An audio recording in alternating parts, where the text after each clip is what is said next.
Good morning, everybody.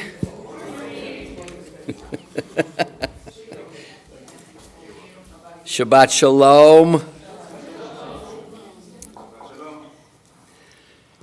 So, those of you who were here last night or watched it, I hope you were as moved and exhilarated as I was. Really a wonderful service, wonderful way to begin our collaboration with Fairmont Temple. And we're looking forward to getting going on July 1st. It should be fascinating. So let me thank Doris Donnelly for the bagels this morning. I forgot to welcome live streamers, so glad to see you as well. Torah Study's funding live stream, and Jackie Weiner did the pickup today. Thank you so much. Appreciate your help as always. Okay, let's begin with the blessing. Baruch atah Adonai Eloheinu melech haolam asher kidshanu b'mitzvotav v'tzivanu la'asok b'divrei Torah. We praise you, Lord, our God, sovereign of the universe, who sanctifies us through God's commandments, in joining upon us the obligation to immerse ourselves in words of Torah. Amen. Okay, so this morning we start a new topic, and that is types of biblical leadership. Jackie? You mentioned something on poetry about somebody in Florida who had a little accident. Oh, yes. How is he? Well, that's very nice. As most of you know, we do a poetry session every Thursday at 4 o'clock, 4 to 5:30, and we're almost finishing our fourth year together. Started in the COVID period, where I thought April of 2020 would be good to have some things to do while we were sheltered at home, and it's flourished, and we continue. We have people from the congregation, we have non-congregants in Cleveland, and we have people from different places around the country. It's pretty amazing. I mean, we have a person from New York City and Buffalo and Columbus, and somebody in Florida, somebody in Minneapolis come on regularly. Turns out that one of my best friends in the world, a fraternity brother of mine, those many years ago, we continue to stay in touch, Steve Blake, and his wife Meg from Minneapolis or Key West, wherever they are, come on poetry regularly and participate regularly. And Steve, I'm sorry to say, had a very, very bad bicycle accident a week ago today. They were trying to cross the street. He lost control of his bike and fell into an ongoing car. He wasn't hit by it, but he fell into it. And he was life-flighted to a hospital in Miami, where he is now on a respirator, waiting for... there was some brain bleeding, but they've stopped. It stopped. They didn't have to go in. So Jackie is just reminding me and those of us who know Steve from poetry that he is, I think, stable. I've been in touch with Meg, his wife, regularly, and may go down there actually early in the week, depending on what happens. Right now she has family with her. So thanks for mentioning it. We're thinking about Steve. Those of us who are in poetry know what a brilliant human being he is, and a wonderful guy. When we go to Chicago a couple of times a year to meet friends and to see a couple of operas, they are the ones that we spend time with. So, life is fragile, isn't it? I know I get up every morning, I look in my calendar, I see what's coming up today, and I go about doing it. I don't ask myself, how certain can I be that I'm going to be able to do what I want to do what I've always wanted to do. And life is precious. That's why we say a blessing in the morning when we get up, and we say a Shechianu whenever we are blessed with a an occasion which is joyous, just to remind ourselves that everything good that we have, not that we don't contribute to it, we do, but in some ways it's out of our control. And so we have to be glad when things are going well. Okay, so types of biblical leadership. So this is a complicated but very fascinating idea. Theme, we're going to look at different kinds of leadership and the qualities that the Torah says is incumbent upon the leader. It's interesting, it's an interesting illustration of something that's quite remarkable, I think, about the Torah, and that is it delivers its messages, and they're complicated messages, through narrative. And the powerful thing about narrative is that it draws the reader in. We watch people in motion and the unfolding of plot. And of course, as we know, we are complicated as human beings, and so our motivations are going to be complicated. We might call them mixed. So the narrative draws us into the story, but if the narrator is wise, the narrator doesn't stop to make a list of important principles. Here's what I'm trying to tell you, folks. A wise narrator doesn't do that. And it leaves it up to the reader, to commentators, to try to draw from it, if that commentator is so inclined, what are the basic ideas, what are the basic values, to pull them out of the narrative and to isolate them. So certainly leadership and its qualities are an important component of any successful community. But if the ideas of leadership are delivered through narrative, then we have to assume that the inferences that we make about the quality of leadership in a certain way are chancy, because we are drawing something out that the author doesn't specifically say. And if we want to focus on a particular quality of leadership, the question is not only have we inferred it correctly, but have we given it the proper weight?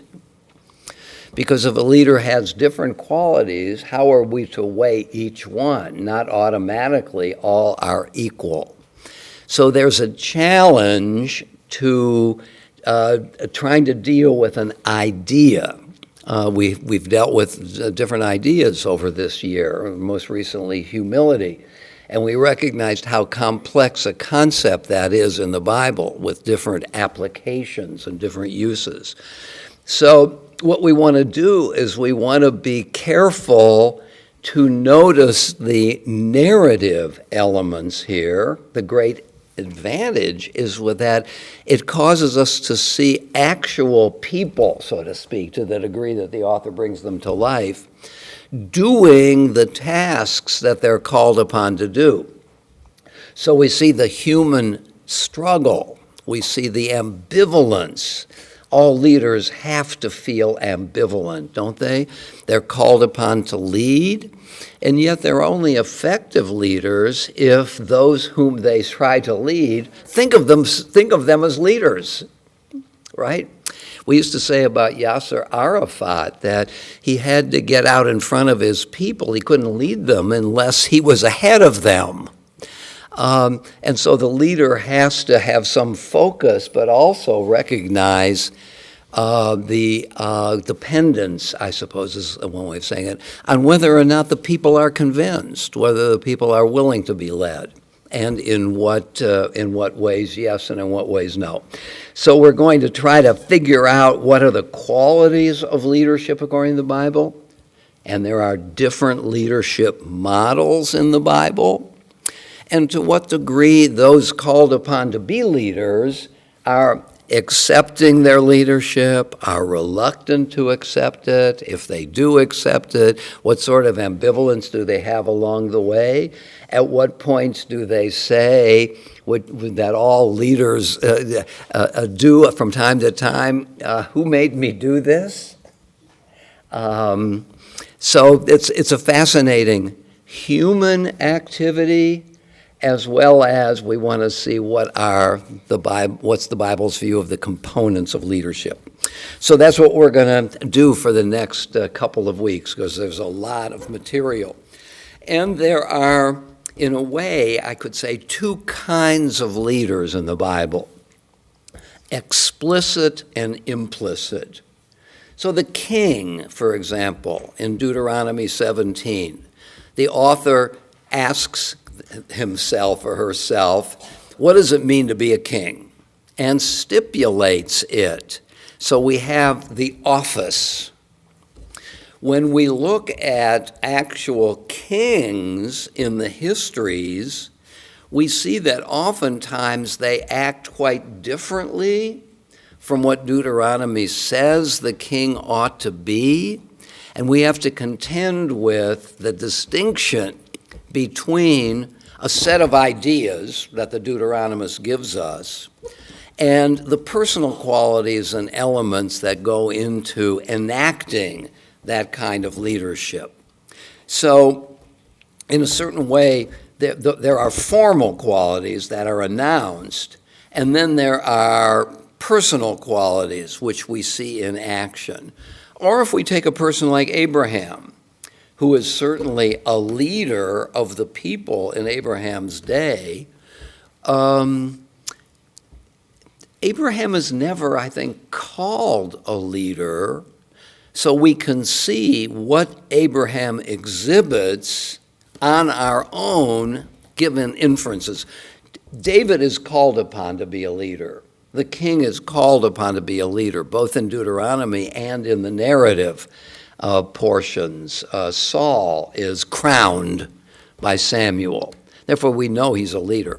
But there are leaders by example who aren't, I would say, explicitly designated as leaders, but we can see leadership qualities. So I think this is a fascinating topic. It's a complicated one, and we'll try to make our way. Okay, so we're going to start with Moses, but before we get to Moses, we have to acknowledge that there are two kinds of leaders already in the book of Genesis. There are heads of families. So Jacob is clearly a leader.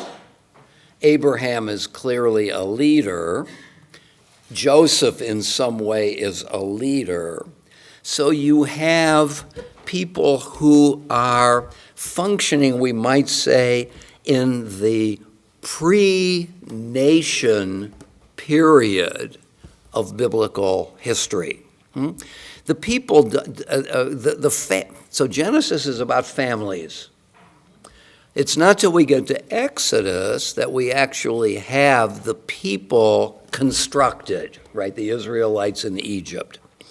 So since we don't yet have a nation, we don't in the book of Genesis have institutions of government, and therefore not government formal leaders. So that's the kind of first informal, family-oriented kind of leadership.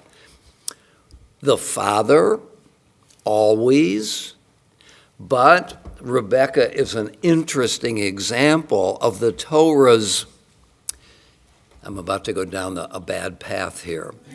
The Torah doesn't say Rebecca is the leader, but she actually acts that way, doesn't she? She makes a choice between her two sons and therefore sets the family off on a particular path led by Jacob and not by Esau. She has to deal with her husband, Isaac, who is favoring the wrong child. When I say favoring the wrong child, I'm not making a judgment of my own, but making the Bible's judgment. And it doesn't make it explicitly, but we see that Esau is a materialist. He wants a full belly, and he's willing to do what it takes to get it. And this certainly is not a quality of leadership, especially in tough times. So it's Rebecca that leads Isaac to the right child, picks the right child and leads Isaac to it. So when I said it's always the father, husband, it's not the case. Rebecca is a formidable figure. And we see that Tamar is a formidable figure too. She leads Judah to the right activity in Genesis 38. Already what I like to call the counter-narrative at work in a patriarchal society, focusing on powerful and important and impactful women. So we have heads of families in what we might call the pre-national history of the people. We also have elders. Moses, you may remember, is told by Jethro in Exodus chapter 18, you're taking on too much of the work yourself.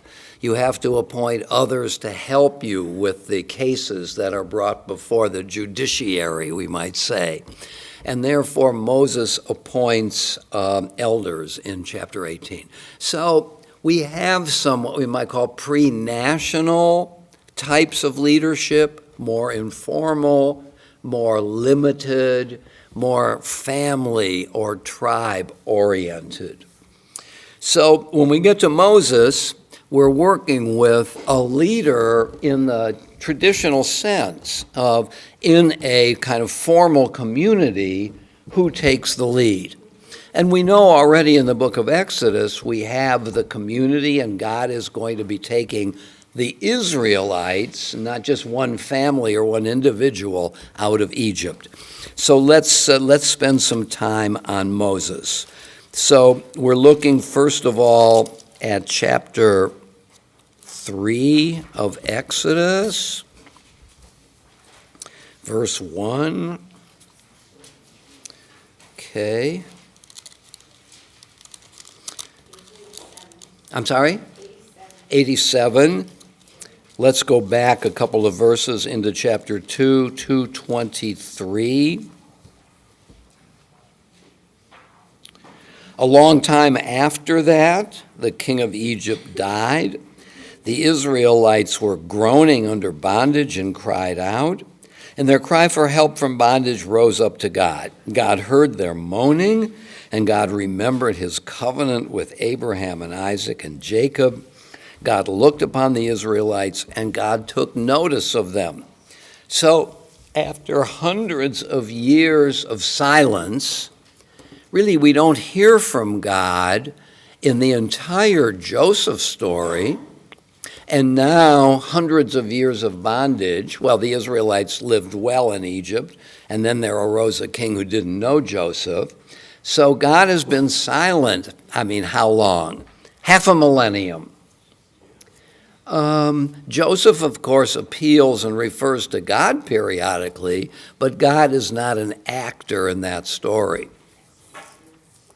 So what's interesting, and I think revelatory in a way, is that the Bible knows that God is silent for long periods of time, which doesn't mean, according to the Bible, that God is absent or gone, but God is silent.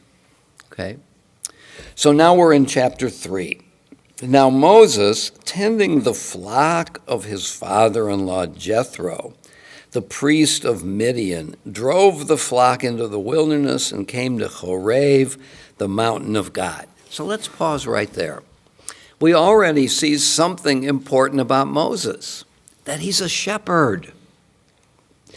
And if we ask ourselves, what are the qualities that make for a good leader? We might say that the person who acts productively as a shepherd already has some of the qualities of leadership.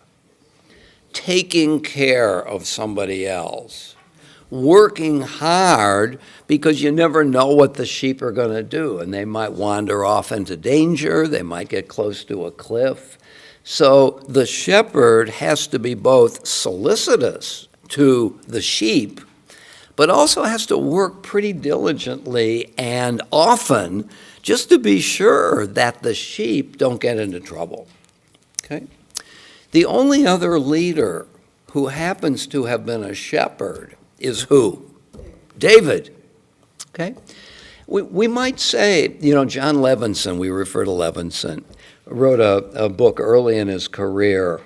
Can't remember the name of it. But it's about, maybe it's Sinai and Zion. He talks about the two mountain covenants in the Bible, Mount Sinai and Mount Zion, and which individual is connected to each. Moses to Sinai, David to Zion. So these are the two great leaders of the people. For all of their, especially David's flaws, he stands out as one of the great leaders and becomes the progenitor of the Messiah, right? And it's understood, Messiah is understood in two different ways by Judaism and Christianity. But Jesus is called among the various names by which he's referred as the son of David, okay? So David is clearly one of the great leaders, and Moses is self-evidently one of the great leaders. And lo and behold, I was just thinking the other day about the meaning of lo and behold. And lo comes from look. So look and behold, which is interesting. Look and see. But I was thinking to myself, the reverse, I think, is more powerful. See and look. We see what we look at through the eyes of our seeing, through the prejudices, the predispositions through which we see, which is a problem. See and look raises a problem. We shouldn't look at what we look at merely through the eyes of habit, but actually get over to the other side and look at it for what it is. So look and behold makes common sense, but see and look is challenging. I don't know whether that interests you, but I was thinking about it while I was driving a couple of days ago. So, where am I? Yeah, look, yeah. So, okay, so we have the two shepherds. So right away, the introduction to Moses lets us know something about a quality of leadership. And of course, you can be a good shepherd or a bad shepherd. You can be diligent, you can be indifferent. The sheep need you at 7 o'clock, you're going to sleep until 10:30. Just because you're a shepherd doesn't mean you're a good shepherd, but it means that if you do, there are two ways of understanding these words, descriptively and prescriptively. If you have some sheep and you spend some time with them, you're a shepherd descriptively. Are you a good shepherd? That's a different quality. Do you live up to your to the imperatives of the task you've assumed? Okay. Also, the Lord is my shepherd, I shall not want. So that God is represented in the most famous of all Psalms. I argue that it's one of the most famous, and deservedly so, poems in any language. And I think an examination of the 23rd Psalm will show us how spectacular it is. I'm going to tell you one thing about it. This is a digression. There are 55 Hebrew words in the 23rd Psalm. Whenever you have an odd number of items, there's always a middle item. So 55, the middle item of 55 is 28. 27 on one side, 27 on the other. 27, 1, 55. Turns out that the 28th word is atah, you. Yea, though I walk through the valley of shadow of death, I will fear no evil, for you are with me. And in a certain way, I think that's one of the keys to the meaning of the psalm. God is not going to solve our problems according to the 23rd Psalm. You prepare a table before me in the midst of my enemies. God is not going to take on your enemies. That's just the part of the landscape of life. There are people who don't respect you, don't care for you, and so on, and God is not going to do anything about it. Yea, though I walk through the valley of the shadow of death. God is not going to solve the problem of death. And there are really two problems when you think of death: dying and the fear of dying. And God is going to take care of neither, according to this psalm. I've often asked myself, how old was the poet who wrote the 23rd Psalm? Does it make any sense to think that a 17-year-old wrote it? You've got to have experienced life in order to write that psalm. There are realities, however hopeful and idealistic you are, that are not going to be taken care of, even by the God who split the Red Sea. But ki ata imadi, yea, though I walk through the valley shadow of death, for you are with me, right? So God is with us in our happiness and in our travail. And by extension, on the notion of the imitation of God, one of the frames of Jewish ethics, that we imitate God's actions. A famous midrash is, just as God clothed the naked, Adam and Eve, so should we clothe the naked. Just as God visited the sick, Abraham, after his circumcision, beginning of chapter 18, just as God comforts the mourners, Isaac after his mother dies, just as God buries the dead, Moses, so should we clothe the naked, so should we visit the sick, so should we comfort the mourners. So on that assumption, the imitation of God, just as God is with us in our travails, so should we be with each other. So that psalm is not only hugely profound, but it also serves as a kind of model for how friends should react when friends have a loss, the 23rd Psalm. And that's captured by the metaphor of shepherd. The Lord is my shepherd, I shall not want. So this notion of being a shepherd has really powerful resonance in biblical literature, doesn't it? God, Moses, and David. And that's how chapter 3 begins. God recognizes, here's my inference, that if you want to find a true leader, look at the shepherds. They're the ones from which you should choose the leader. And that's a big leap by me, but look, the text doesn't deny that. It doesn't necessarily affirm it. So, chapter 3. Now Moses, tending the flock of his father-in-law Jethro, the priest of Midian, drove the flock into the wilderness and came to Horeb, another word for Sinai, the mountain of God. An angel of the Lord appeared to him in a blaze of fire out of a bush. He gazed, and there was the bush all aflame. So, let me read it, then we'll talk about what we're seeing here in terms of qualities of leadership. He gazed, and there was a bush all aflame, yet the bush was not consumed. Moses said, I must turn aside to look at this marvelous sight. Why doesn't the bush burn up? When the Lord saw that he had turned aside to look, God called to him out of the bush, Moses, Moses, and he answered, Here I am. And he said, Do not come closer, remove your sandals from your feet, for the place on which you stand is holy ground. I am, he said, the God of your father, the God of Abraham, the God of Isaac, and the God of Jacob. And Moses hid his face, for he was afraid to look at God. Okay, so just thinking about leadership here, or Moses as the person being called by God. What are the qualities of leadership that we see and which we infer from just these verses, 1 through 6? Any thoughts about it? Jim? I think humbleness, fear, Okay.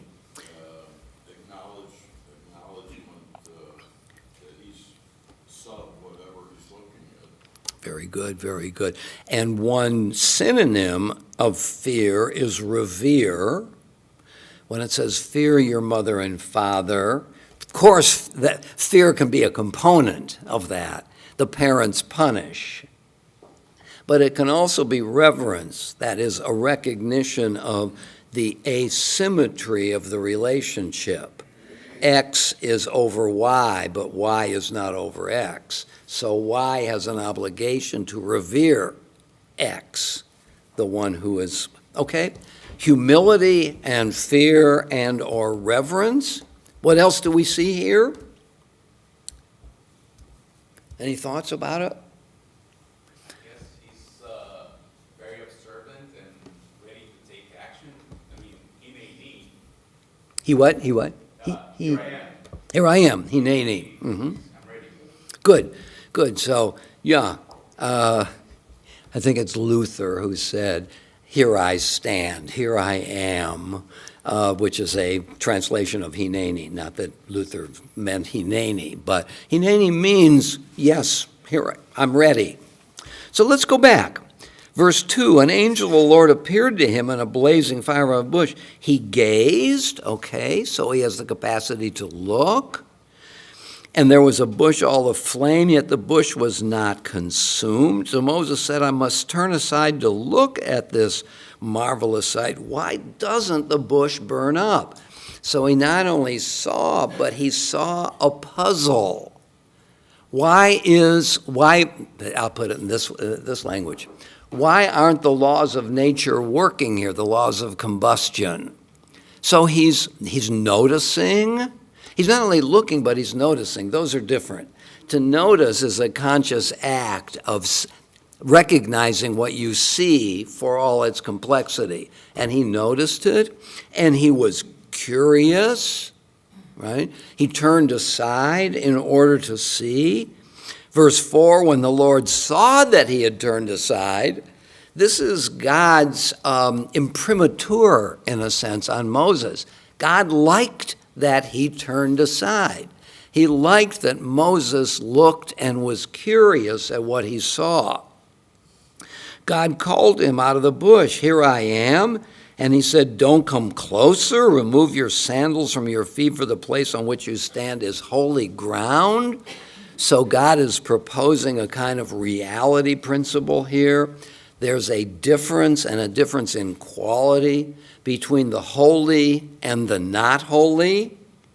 I'm not defining the not holy as profane. I think that's anti-biblical, right? I don't think the Bible thinks of parts of the natural world as profane. I like especially what Buber says about this. The distinction is not between the holy and the profane, but the holy and the not yet holy. The not yet holy is waiting for us to hallow it, okay? So God is making a distinction here between the holy, that is God's domain, I might say, and,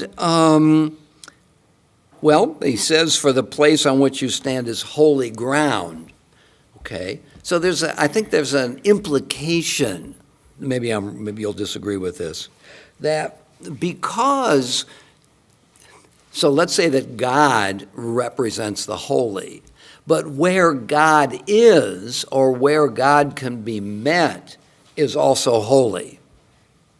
So that before there was this temple, this ground was not holy in particular, but once it's created, it becomes a place through which God can be met. And therefore is holy ground, getting myself a little tied up here, when we meet God, something like that. It has the potential for holiness.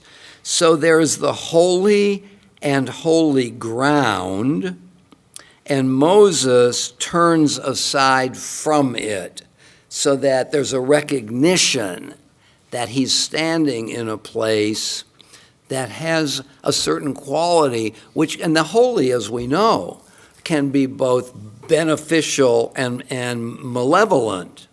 Take off your shoes, you're on holy ground. Don't treat it as any other place. And we know that one of God's attributes in the Bible is power.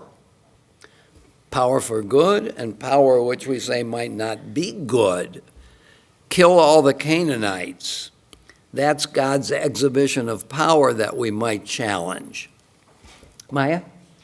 Just for those who don't speak Hebrew, I think that there are fascinating the play around with the word ro'eh. Uh-huh. It's the sea.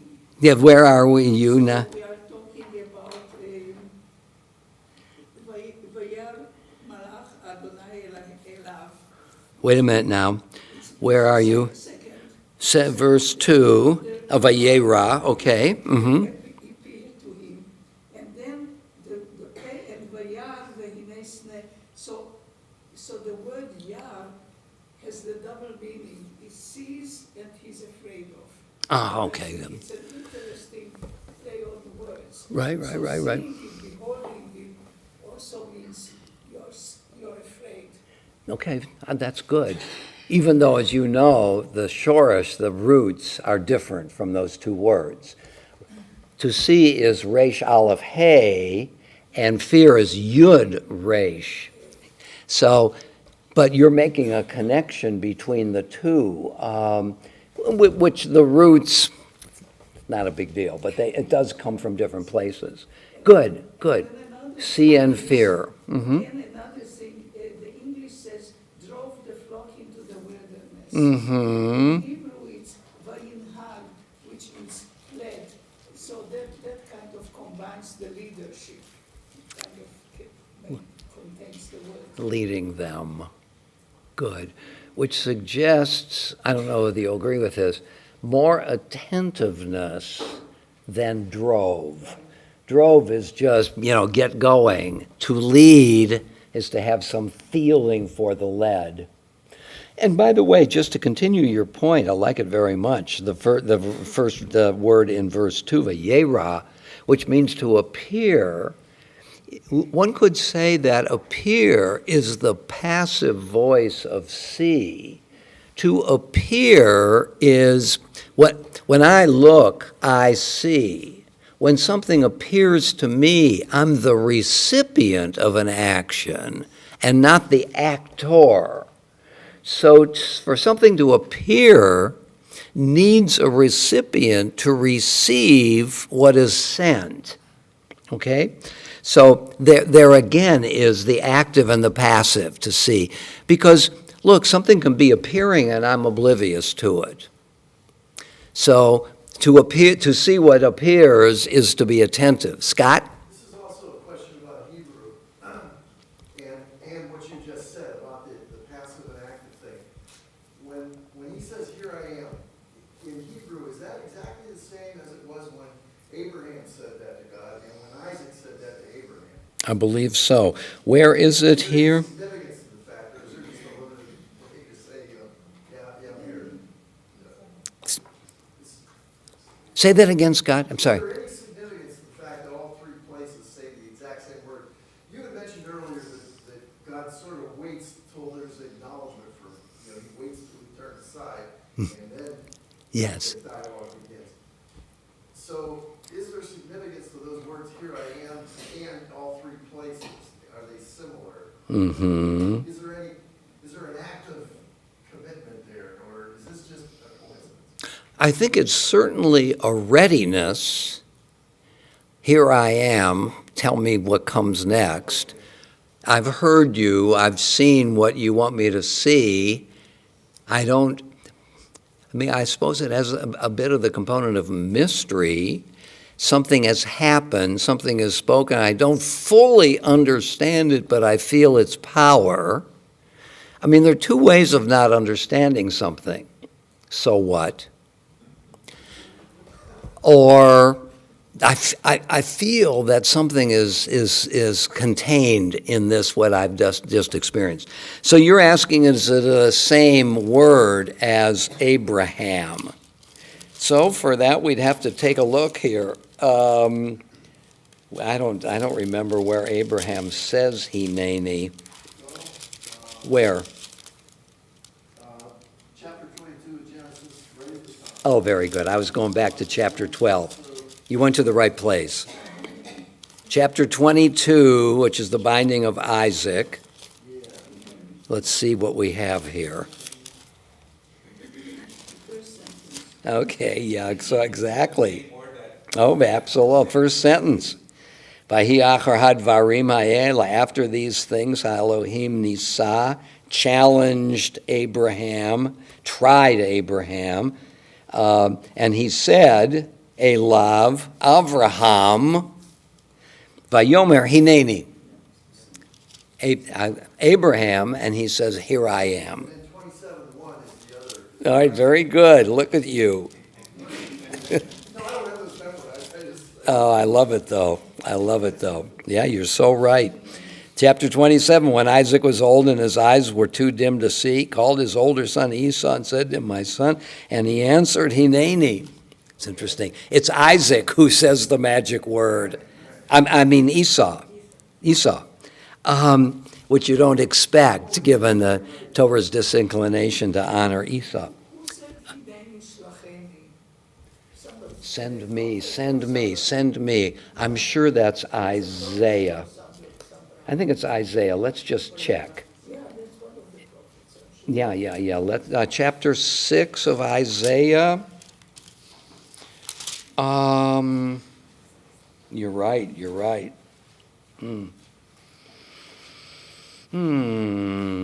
I know you're right about this.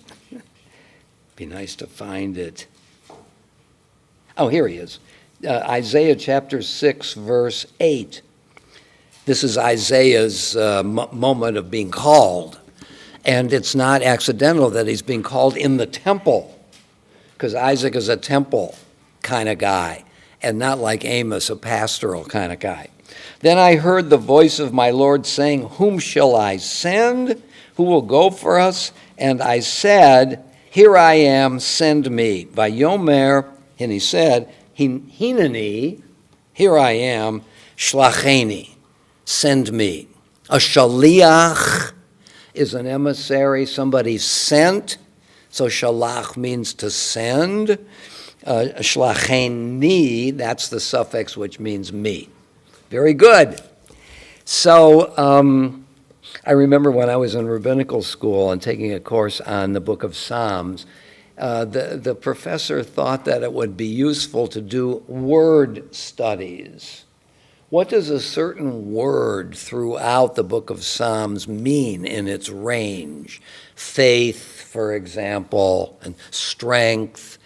So what Scott has led us in is a kind of word study where the word hineni or hineni takes place. And the ones that we've seen are important moments, a moment which could have passed by unnoticed, in which a certain person is attentive. I like that. Great. Very good. Okay. It'd be great to go to, there's a big book, Brown, Driver, and Briggs, the Old Testament, I don't know what it is. And he takes particular words and then lists all the places where that word and its variants are used in the Bible. My gosh. Here comes the guy goes on vacation for 2 months in order to work on it, and he comes back, and his wife said, how's it going? He said, well, I'm halfway through the first letter. Oh, my gosh. Right. It's like, who are these people that spend a lifetime on one project? The OED, the Oxford Etymological Dictionary, wasn't that Murray, that his name, who spent decades on it? And who else? I mean, Wagner spent 25 years writing the Ring Cycle with a 10-year break to write a few little operas like Tristan and Isolde and so on. But these big projects, yeah. Gary? You know, as I read this, and listen to the commentary here, it's a little odd in a way. If I'm Moses walking by and I see this phenomenon, and he turns to look at it or gaze at it, and then a Yes, which he's never heard before. right. And it's referred to here as God, and he turns his head because he's afraid to look at God. You know, I'm wondering how this whole thing takes place. If it were me, I'd be stunned, probably not thinking about God, because at that point there was no concept of God. So, I mean, how do you interpret this? Oh, I think that's a really lovely question. So, this may be a weak answer, but I'm going to try it out. The narrator knows. And not only that, the narrator, it's not just the narrator knows, the narrator's got a narrative to pursue. And therefore, he can't be bothered by that question. Footnote.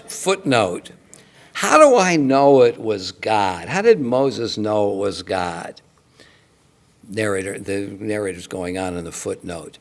I just have to go there because if I stop here and ponder this issue, the narrative isn't going to continue because I can't. Right. You know, this is that idea of seeing as, to see something as something else. So what Moses did, this is your question, really. All Moses heard was something coming out of the bush. Maybe it wasn't even a voice. Maybe it was just a sound. Maybe it was something unexpected or unanticipated. And the narrator's following Moses. And here's Moses, and he's just minding his own business. And all of a sudden, the narrator notices, this is how I'm going to put it, the narrator notices that Moses is stunned by something he heard. And now the narrator has a choice. I'm going to explore the possibilities here. It could have been just dry twigs crackling. It could have been some wind that was refracted by the bush and came out as a noise. It could be a bird in the bush. It could be a squirrel in the bush. It could be something that Moses imagined. What am I to do? The narrator is saying with himself. You know what? I'm trying to get Moses to respond to God and to discover his vocation. So here's how I'm going to do it. It's not a wind. It's not a squirrel. It's not something Moses imagined. It's God. So I think the question that you raise is a question that may have occurred to the narrator, who,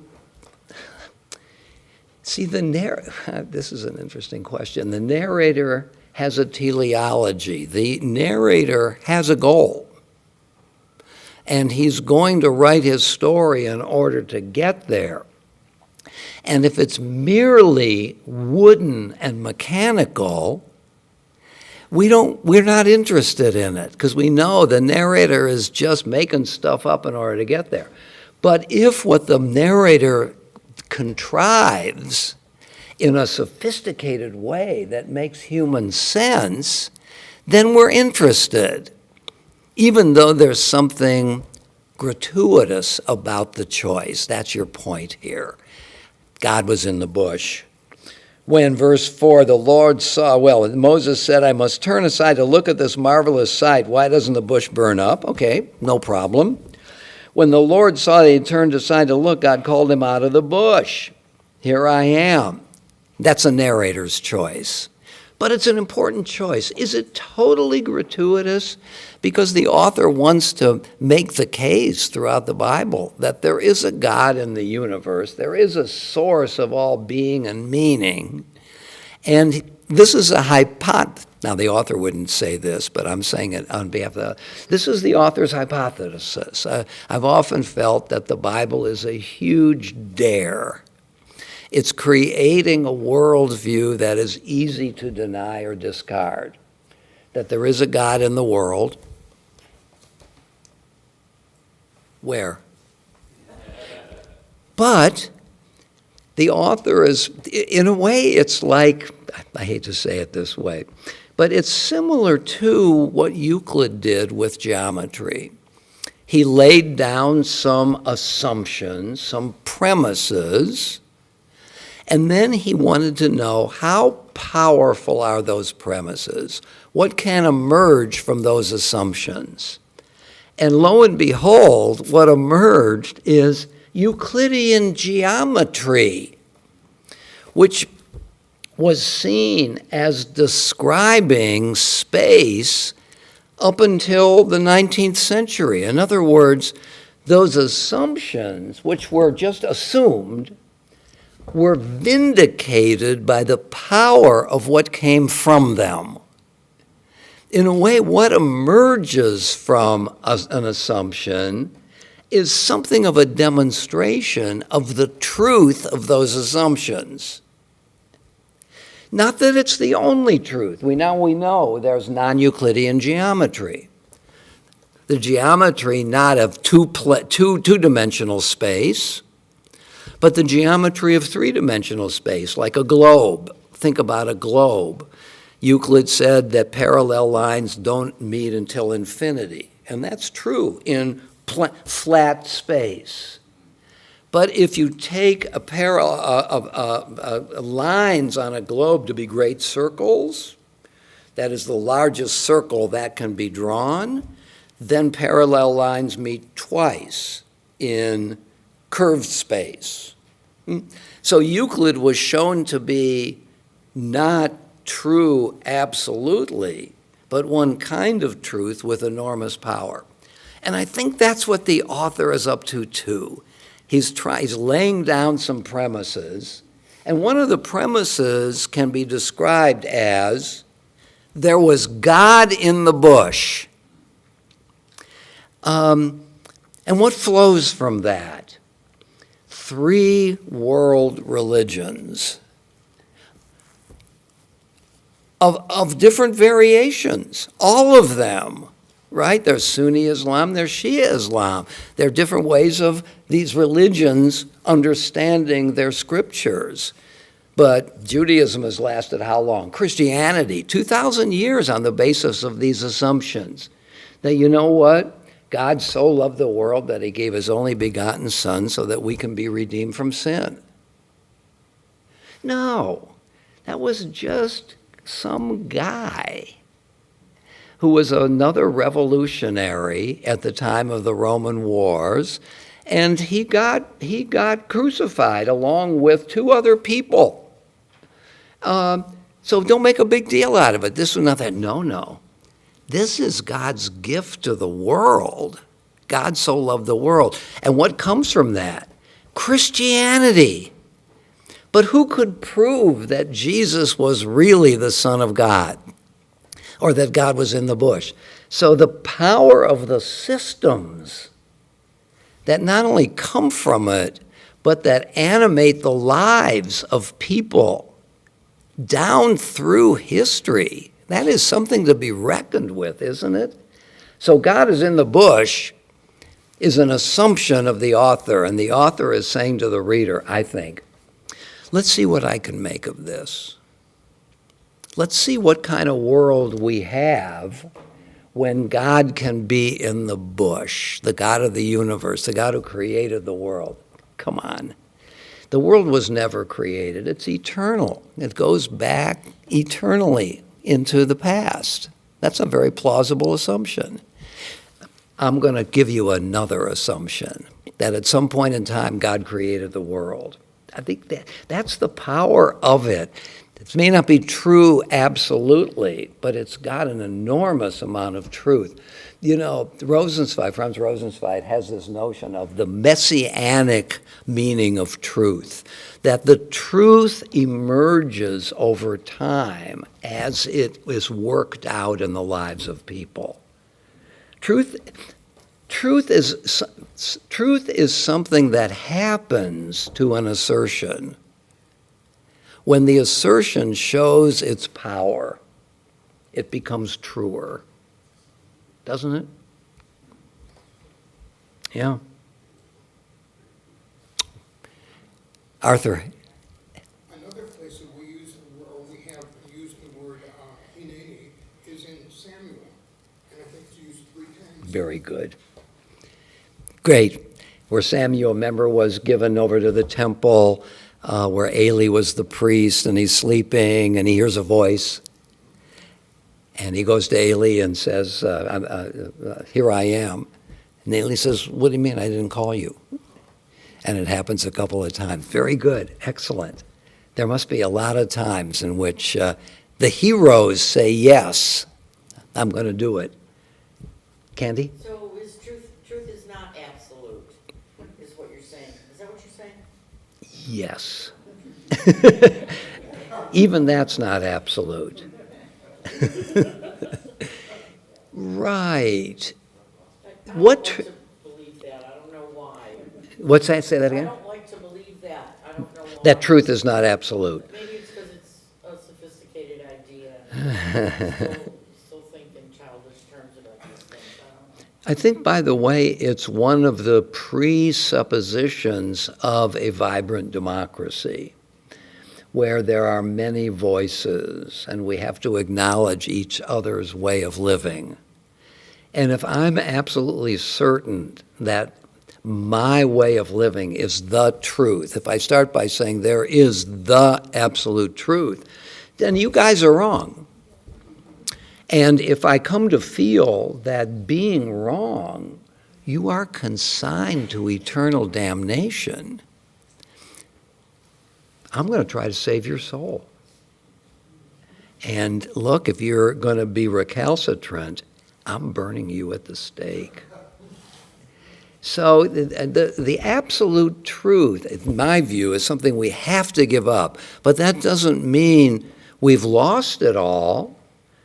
How should I write a symphony? Well, there are many ways of writing a symphony, right? You have the first movement is fast, the second movement is slow, then you've got a playful third movement, a scherzo, and then you have a big theme and variations, the fourth movement. And Mahler said, no, I'm going to write it differently. I'm going to have 7 movements. In what symphony does he have 7 movements?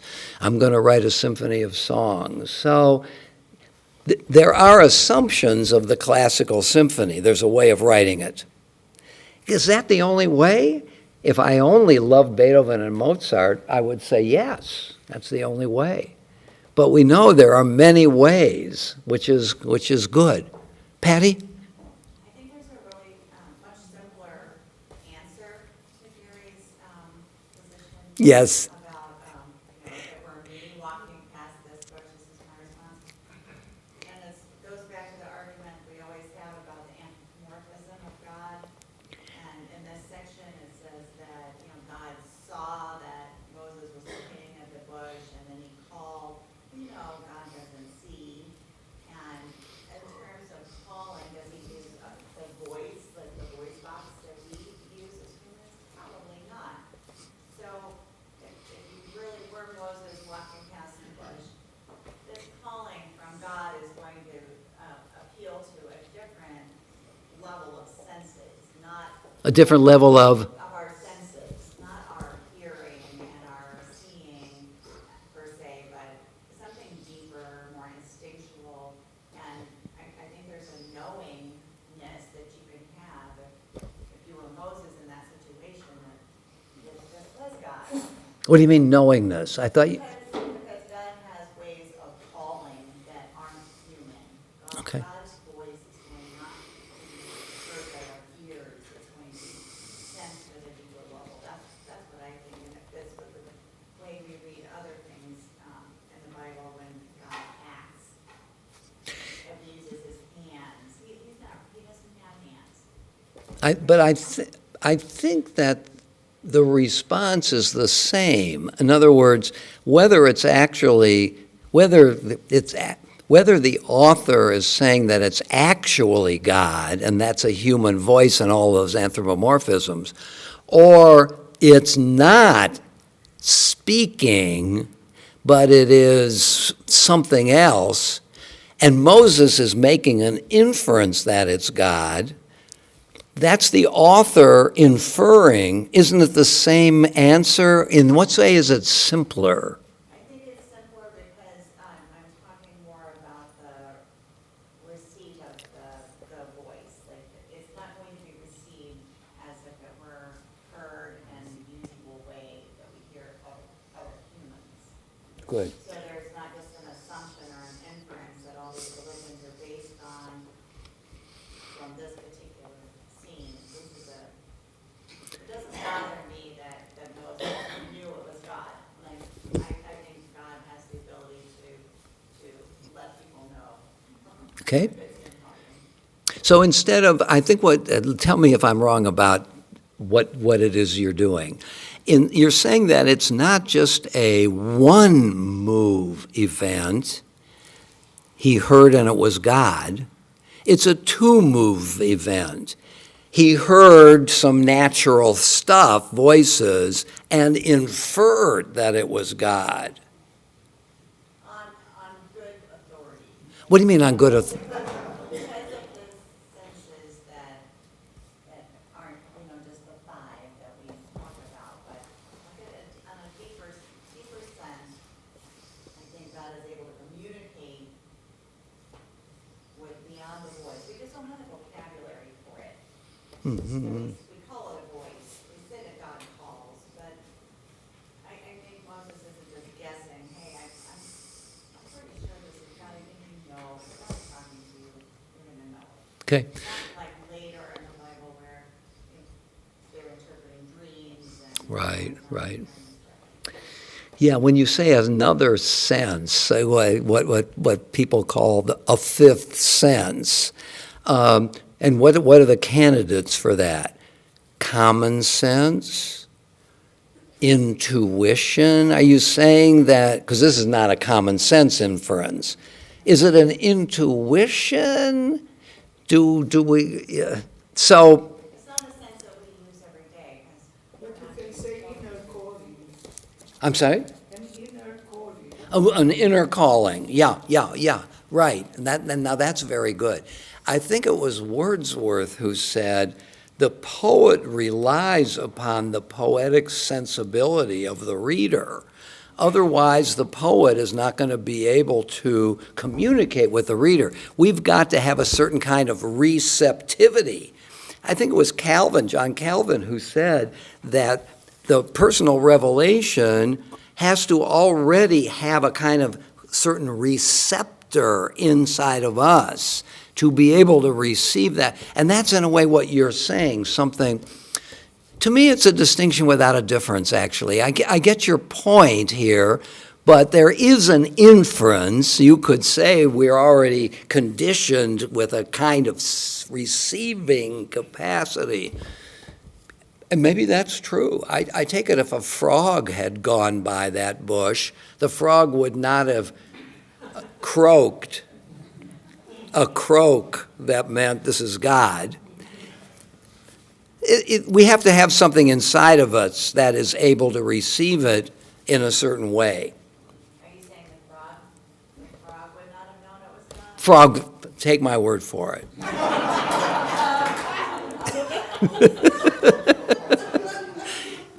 See me after class. Yeah, I walked into it, didn't I? Lynn? Yeah.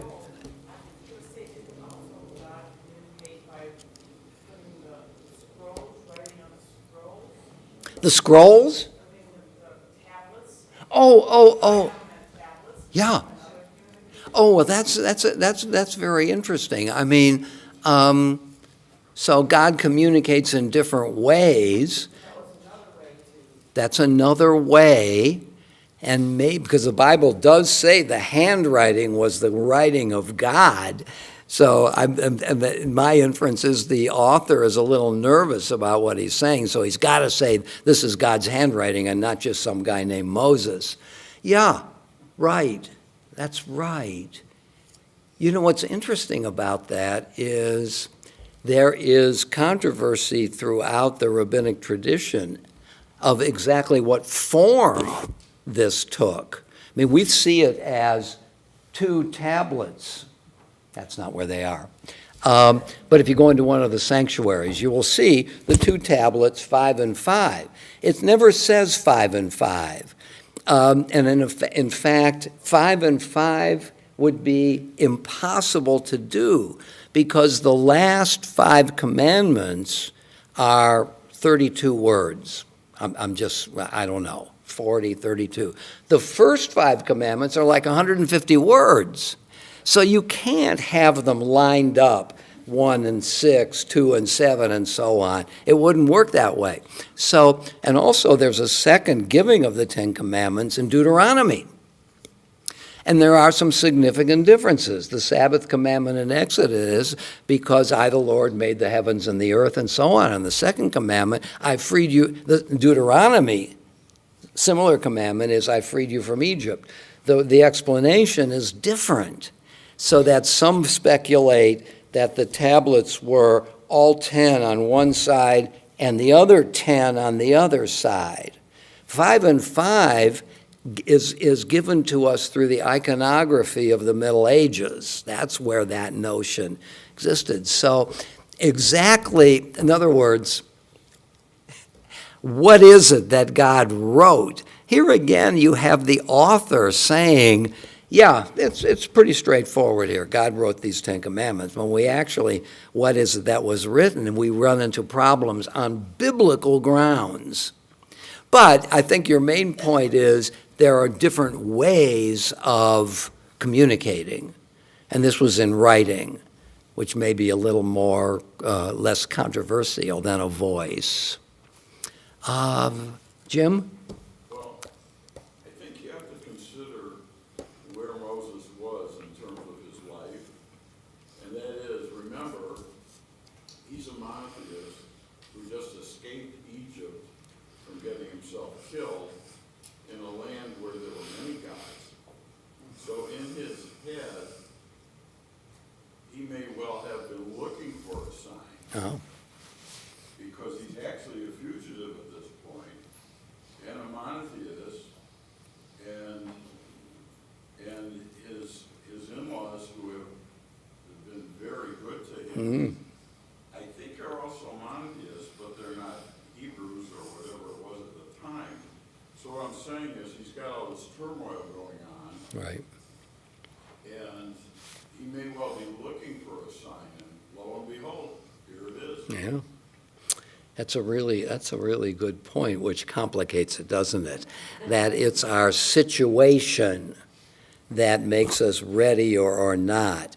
If I'm going about my life and everything is wonderful and my anxiety level is extremely low, I'm not as sensitive to what's going on around me, or at least I'm not looking for something. And you're suggesting that Moses in his turmoil has all of his senses, what's the way to say this? He's alert. Isn't that what you're saying? Yeah, he's looking for what he thinks probably exists, and here this miracle, quote unquote, shows up. So it must be God. It must be what I was looking for the whole time. Good. I like that. I mean, you're bringing in another human element here, that one situation makes one ready for some events or some insights and not others. So I like that. I like that because there is kind of the theology here and there's the anthropology in the sense of what does it mean to be human in this situation? Nevertheless, what's the nevertheless here? We've got a very complicated situation at work that we have drawn out here. But the author is making a very simple point, that God can appear to us in a definitive way in response to a need which God feels. God wants the story of the people to continue. And the people are stuck. They're in Egypt. They've held out for 500 years. And the rabbis do speculate what held them together as a people during all those years in which there was no revelation. After all, there was no revelation. They say that they circumcised their sons and they gave their children Hebrew names. In other words, it's the people that held themselves together. But that's a very fragile reed on which to base continuity. So the author, the author is sitting at home one Thursday morning, 11 o'clock, and he's in chapter 2. Where am I going from here? It's lunchtime. Maybe I'll just stop and do something else because the story's over. No, I need that story to continue. And the author finds a way to continue it. I mean, for all the complexities, which we shouldn't underestimate, the author does have a kind of momentum at work. That the author wants to see what is going to happen next. And once it happens, he asks himself, and what's going to happen after that? I mean, those of us who do writing recognize that sometimes we don't know where we're going until we start going there. I had a professor of English in my freshman year of college who said, when you're writing an essay, write the first paragraph as fast as you can on the assumption that you're going to discard it. Get yourself going. Get warmed up to what you're trying to do. And that's what the author is trying to maintain moment, because the author is stuck at 11:30 Thursday morning. And I've got to get going here. I know how to do it. I'm going to, amidst all this complexity, I'm going to have God speak to Moses out of a bush. You can wonder about it all you want to, but that's what gets me to be still writing at 4 o'clock that day. So I feel that this is an important point, that we can unpack the story in a variety of ways, which is all useful. I mean, this has been, I think, a fascinating discussion, and we've learned something not only about the story, but about ourselves, how we read things, and so on. But at the end of the day, the author wants the story to continue. And I think that this is a theological point he's making, too. The author's God wants the story to continue. The story of the human condition does not ever end. And there are no final endings to it. Yes, I'm going to send my son, and I'm going to have him crucified. I'm going to empty myself of divinity and appear as my son. And that's going to be the end of the matter. You know, the Old Testament doesn't have a conclusion. It just runs out of steam. I'm going to conclude this story. I'm sending Jesus, and that will be the end of it. Little did he know that there were going to be 4 different gospels written about the meaning of Jesus' life, 4 different ways of understanding it. So every time the author tries to get the story to stop, the story continues. Why? Because God wants it to continue. You can quote me.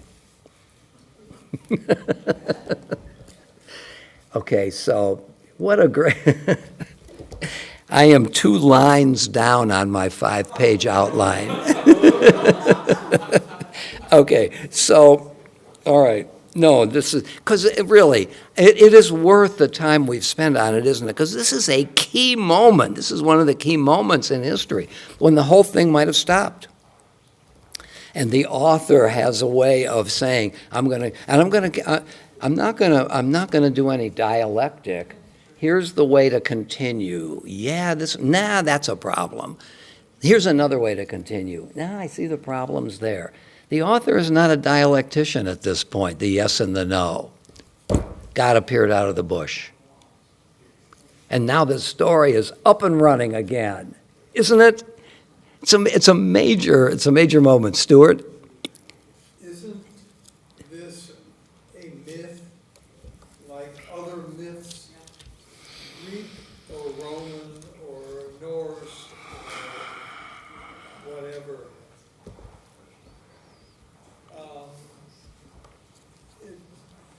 It defies the laws of nature as the arrow that is intended to kill Achilles and is turned away at the last moment. Yeah, Zeus saves, I think, Menelaus. Is it Menelaus in his battle with somebody? Okay, so Stuart's raised the question about myth. And there are two ways of understanding myth. A false story, as in, oh, that's just a myth, or a likely story. And that's what we're talking about this morning. The mythic structure of the Bible justifies itself as a likely story or not by the enormity of the story and how it draws us in. And the more likely, the more powerful, the more consequential, the likelier the myth. Never as the only myth. I mean, I'm challenging you with the following question. Isn't Poseidon the god of the sea?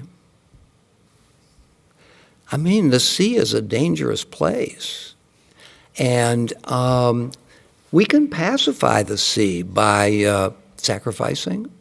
After all, that's what Agamemnon did when he decided to go to the Trojan War. The winds weren't favorable because the goddess of the wind was ticked off. And so Agamemnon said, how am I going to pacify the gods? I have to offer a sacrifice. And he offers his daughter, which did not ingratiate himself to Clytemnestra, his wife. You know, it's easy to think of the sea as a personification of power. So the Greek myths, look, the Greek gods still live, don't they? We go out into the sea, and maybe our boat is overturned. Why? Laws of nature. No. I must have done something wrong. I'm being punished. I mean, that's a natural inclination, isn't it? So I think the great myths. Did George Washington confess that he chopped down the cherry tree? Well, that's a myth.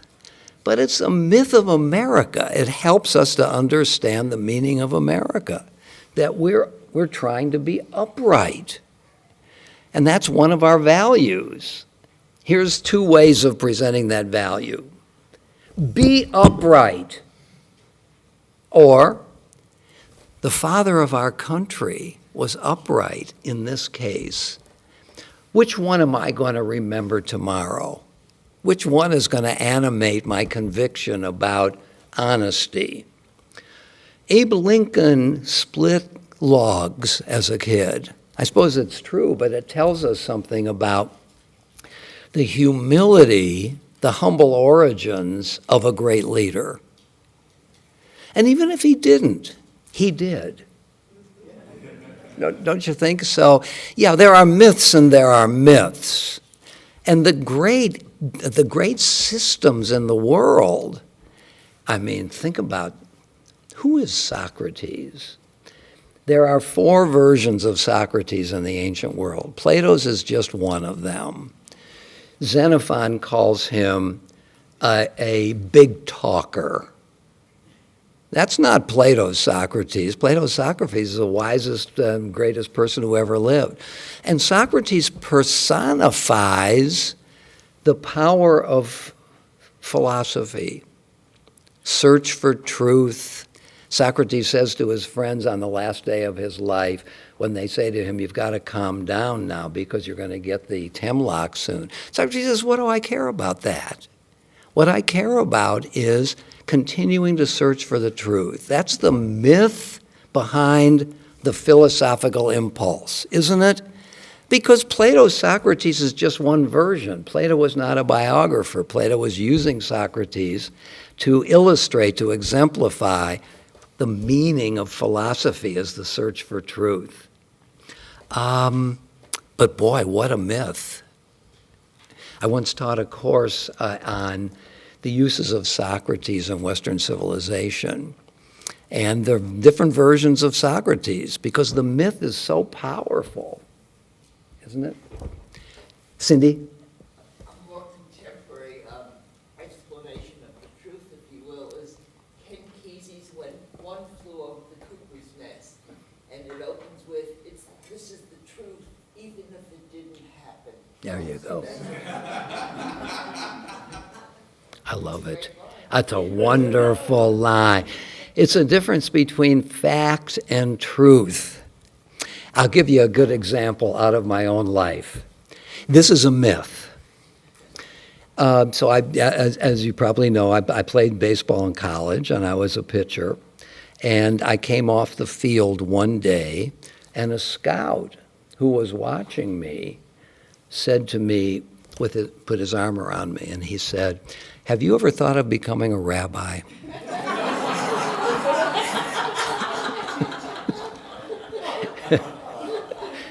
Now that never happened, but it is true. I mean, it is true. I woke up, not necessarily at that moment, to the fact that this is the end of it. You know, I'll be playing softball, but I'm not going on after this. I've got to think about something else. Didn't happen exactly that way. But that's the difference between fact and truth. But I think that's a very true story about me, but it never happened. Maya? So just to bring it to nowadays, we are going to have the solar eclipse soon. And I just think, this solar eclipse happened time and time again. Today we know the scientific explanation. What would have happened in Moses' time? Yeah, that's it. A miracle and an omen, Right. and a negative one. The rabbis have blessings for things that we see in nature, but not for a certain kind of eclipse, because it's a bad omen. Blessings. When I see a sunrise and so on, I say a blessing, acknowledging that this is a wonder. But the eclipse, which is also a wonder, had a negative connotation. The different kind of eclipse. I think it's a solar eclipse when the sun is completely obscured and not the moon. The solar is really much more portentous than a lunar. We're getting a solar, aren't we? Yeah. I'm giving a talk on an eclipse. Put in a plug for it right now. Yeah, good. I think next Sunday. Yes, it is. I think Okay. it is next Sunday. On Jewish use of the eclipse. So far, it's a very short talk. I will extend it. 11 minutes. I'm sorry? 11 minutes. Is that what it is? Yeah, great. Okay, we have to stop. So we're off and running on the story. That is going to continue. Shabbat Shalom.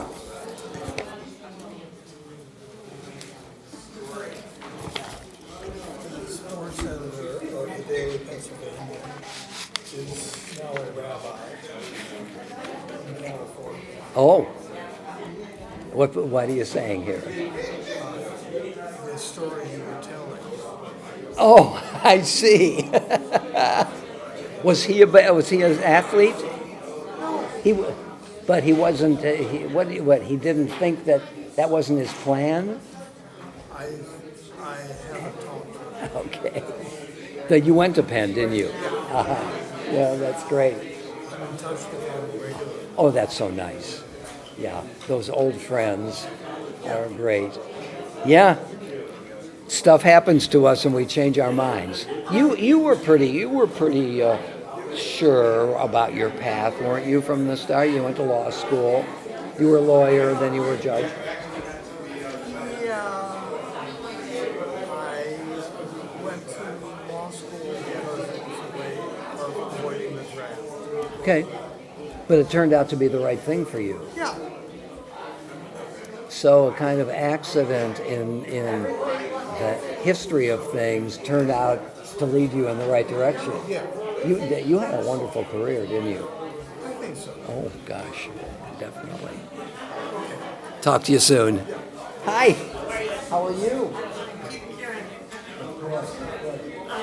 When you were talking about the truth, and you know, my mind went to other things that happen to us all the time, whether it's swearing an oath or truth and power. Is it always just as I see it? Well, look, when a person swears in court to tell the truth and the whole truth, I think the assumption is, as I see it, we want you to tell the truth that you saw it, and don't change it because you feel sympathy for this person or that person. And that person you push, is that the very truth? Is it based on the facts? Well, yes and no, because Because the facts, now they talk about that's well. It's not alternative facts. It's alternative interpretations of the fact.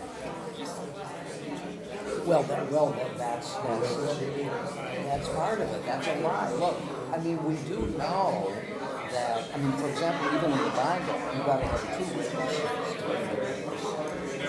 In a trial, they bring several witnesses, and everybody recognizes that though each of those witnesses is going to tell the story slightly differently, and the goal of getting all these witnesses is to see what convergence there is among all these different stories, to try to get to, as close as possible, what actually happened.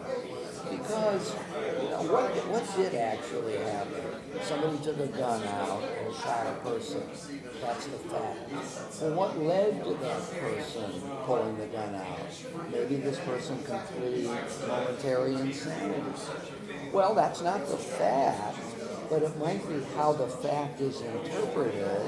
And there are going to be people who are claiming temporary insanity has nothing to do with it or prove it. And so each assertion can be given a different interpretation.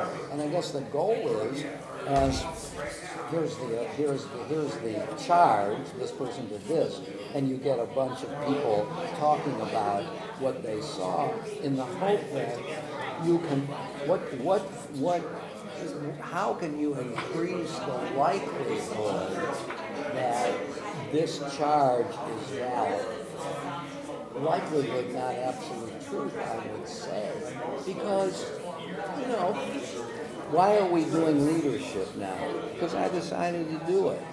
Why did I decide to do it? I don't know, I was thinking yesterday, what should we start doing in Torah Study? Maybe we'll talk about charity. So the causes of an event are multiple, aren't they? So I had a long day yesterday. I didn't want to work too hard for it. I mean, whatever.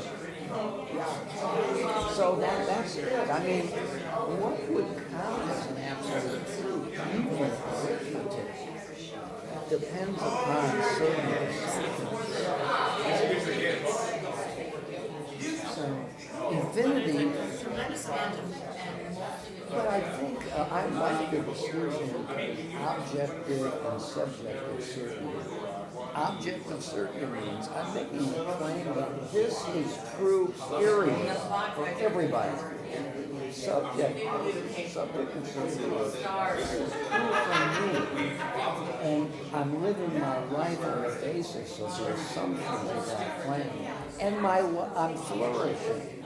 And in that sense, my assumptions, my truth becomes truer, more important for me. And we share some of those assumptions, let's say at the temple. Not all of them, but we all come. So the truth of Judaism in its complexity is something in different ways that we accept. Some people come once a year, but so what?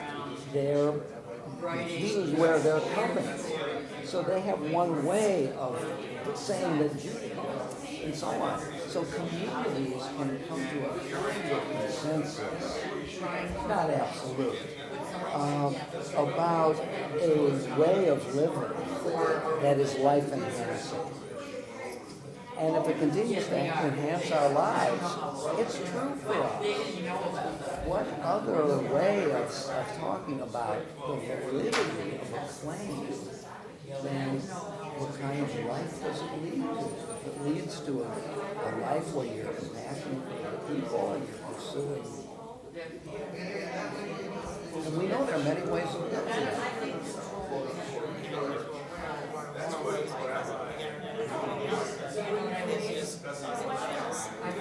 When I was in college, took a course in political philosophy, most of those courses were taught about Western political philosophers.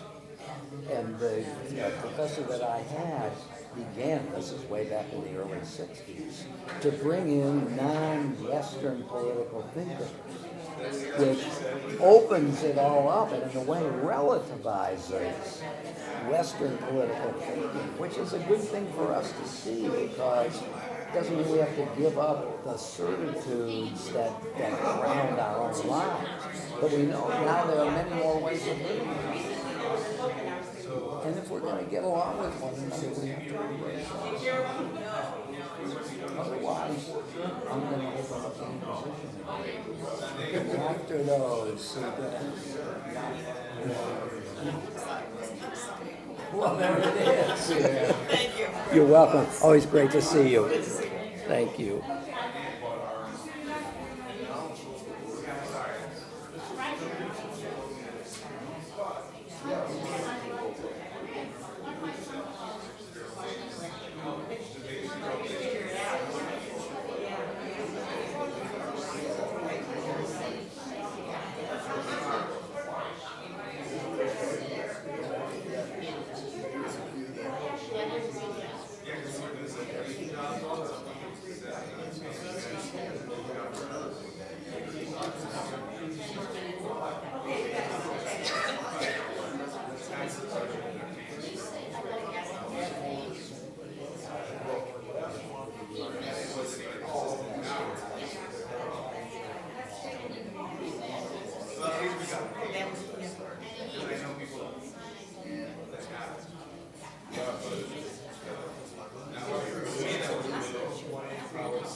Your birth parents?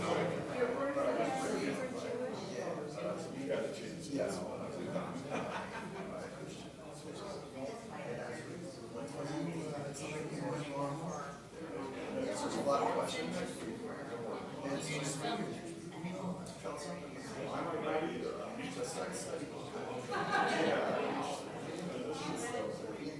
Yeah, they went to India, went to a guru and lived for 3 months or something. Maharishi. Oh, yeah.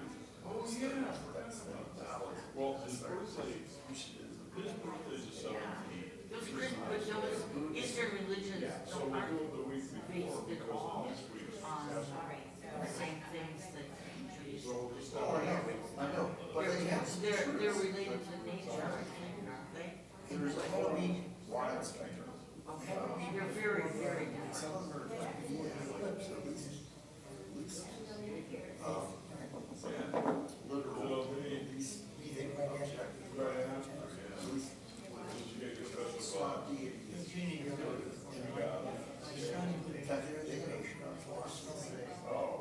It sounds like it started.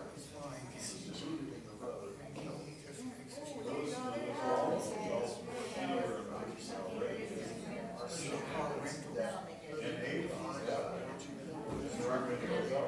Get that out of your head, kill that. Oh, it's to open you up. Yes, it's not a plan. Yeah. It's a, get that, kill that. Yeah. And look for nice cousins, so anyway, this all made sense to me. I put, this is good, this is good, this is good, this is good. That's not, she can't, that's not. So we'll probably. It's like, it's their, but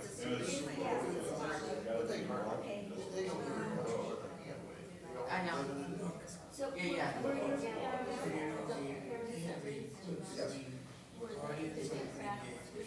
Yes. Yeah, that was kind of silly. Until I was about 12 years old, which is when I started drifting. Yeah. And I got out of it every chance I could. And then when I was 18, it was like, Well, a lot of teenagers do that. That's a real normal thing for a while. I mean, you know. But so, when I found out, in my 40s, I mean, this. Oh my God. I went to my parents, I couldn't believe my 40s. Louis Gates And I went to my parents and I said, listen, I want to know some family history because I want to know what's going on for my kids. We used the word. And they said, well, I'll tell you what, they did not want to tell my father, they didn't want to tell me. I said, I knew we should have moved to Australia, and nobody would know any of this. One by one, I shot the details and We're all worse than them. We always complain about ourselves. now I was like, well, because I'm Jewish. I wouldn't even mention that for them, because I know it's. Suddenly it was like, wow, I don't No, know. he It's was like, from. I always thought that, like this way, I always do this. I know, it's nature and nurture, and you cannot separate all of those things. There's something it's just ingrained within us. I feel bad because I mean, I really do come to the So it's not as nice as but I always felt strongly about my childhood, like reading in the sun and don't use a gathering or it's kind of phone. Exactly.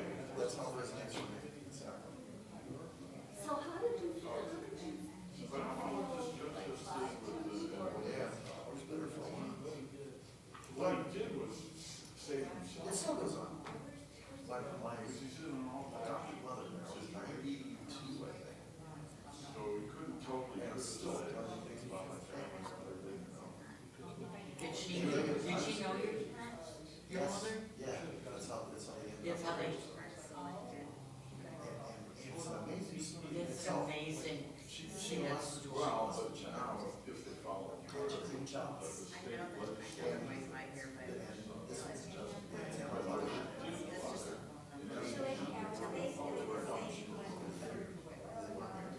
By paying her boyfriend. And so they, What anybody else.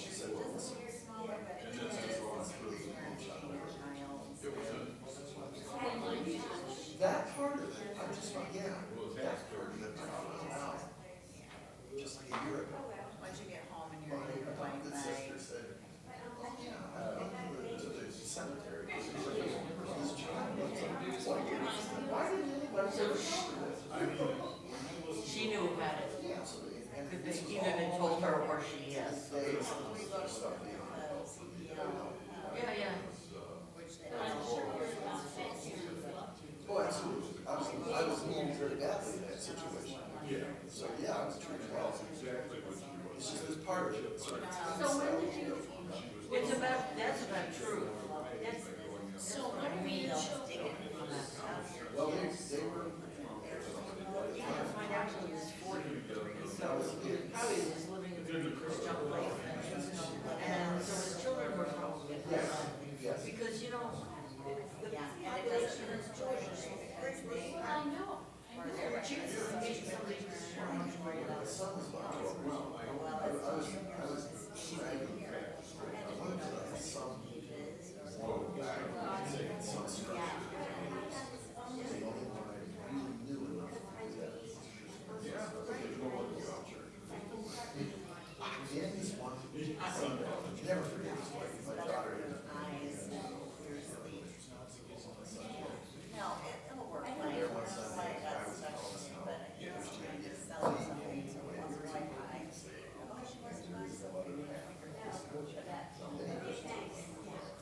And on the way home, my son, well, I told him, I said, you know, I have trouble with it because I got they use Kept going on and on. you know, help for not There's knowing always this. an easy way.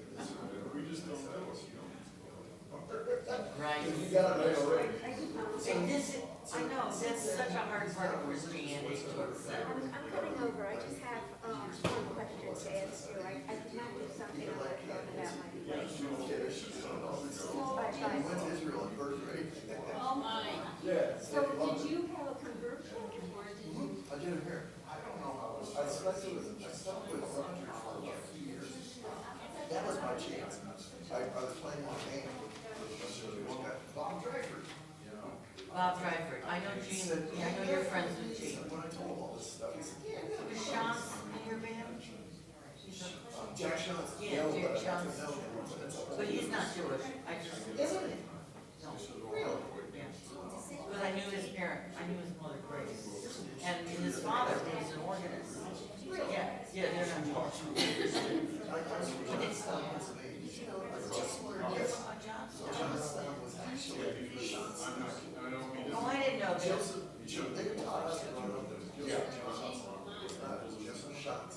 Oh, that's Jewish funny. science, they dated Johnson. We call him Joseph. I think it's German, but yes, and a lot of Jewish people in his country.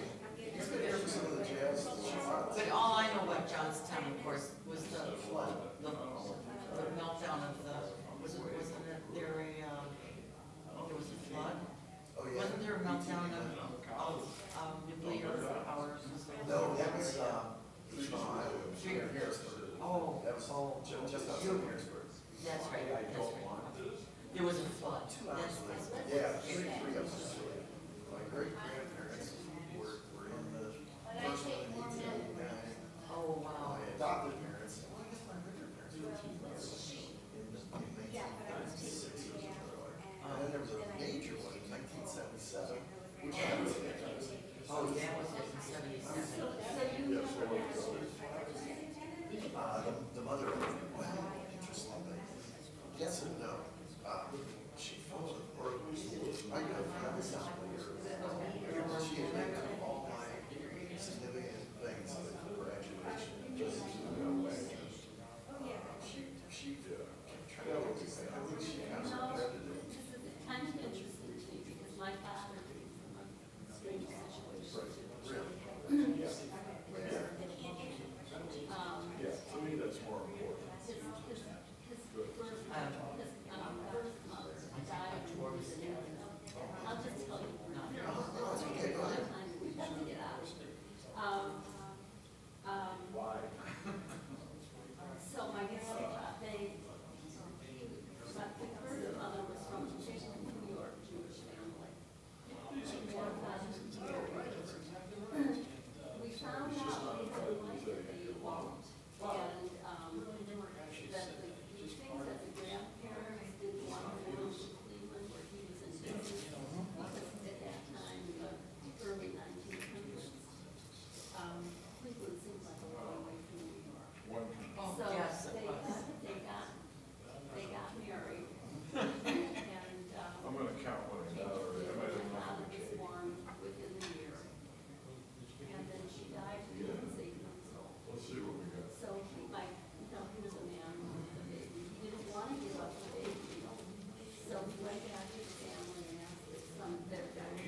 devastating for them. It was devastating for Yeah. Where is that business at? I know that there's a guy that owns it. Yeah, you He's go making off it. to Richmond, Okay. just before Chagrin. Also, somebody, Yes, I'm sure. I know where it is, where Red State is. Yeah, yeah, it's in Oh, there. yeah. I think it was the first cousin. Somebody, I Just a thought. So, they also, Okay, I'll keep there was it. another And I'll- couple who was watching him his whole life and reporting that That's to the great. family. He's So- fine. Next week, give us $1. Okay, okay, yeah, I didn't bring my wallet. Don't worry about it. That's, okay. Have a It's for good weekend. Roger's birthday, Okay. April 17th, we're gonna get a cake. All right. Nice. So, anyway, my father, you know, other people knew that this Yeah. young woman died and left the baby, and that Grandma Lil wasn't really his mother. Uh-huh. And, you know, kids talk, and he kept hearing these things, and he was a pretty smart person. And he started looking around, and he found his birth certificate, and he found that his mother was somebody else, but he remembered the name. And I guess it seems like he confronted Grandma Lil, and she must have taken it from him, and she said, you know, don't you ever talk about this again. Wow. And he never saw his birth certificate again, because grandfather must have told her, Yeah, this is hush hush, we're not talking about it. you know? Well, in People didn't those talk years, about they it. didn't talk about stuff And like that's that. probably what happened with me as well. Yeah. That part of it was a Yeah. family, you know, a skeleton in the closet. Yeah. Yeah. And so, my father graduated from high school, graduated from college, and my grandfather never told him.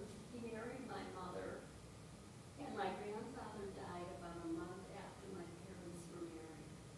And this person who was looking after him, over him his whole life, let the family in New York know. Wow. And they got, I have the letter. I get goosebumps when Oh, my God. This is gonna give you goosebumps too. Yeah.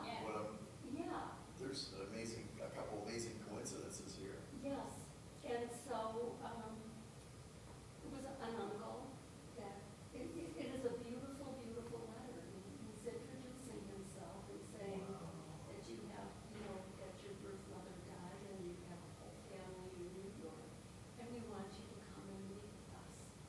And they invited him and my mother. And, you know, he did. This was his father His, that wrote the letter. Who wrote no, the letter? no, it was an uncle. Oh, it was an uncle. From the Harris family in New York. No, in those years, that people didn't talk about anything. They didn't talk about death, they didn't talk about adoption. I was 9 years old and my mom had to go and ask the rabbi, do you think I should bring my grandchildren to, you know, my dad's funeral? Because, I was 9 she- years old when my mother died, and I wasn't allowed to go to a funeral. That was exactly. And nobody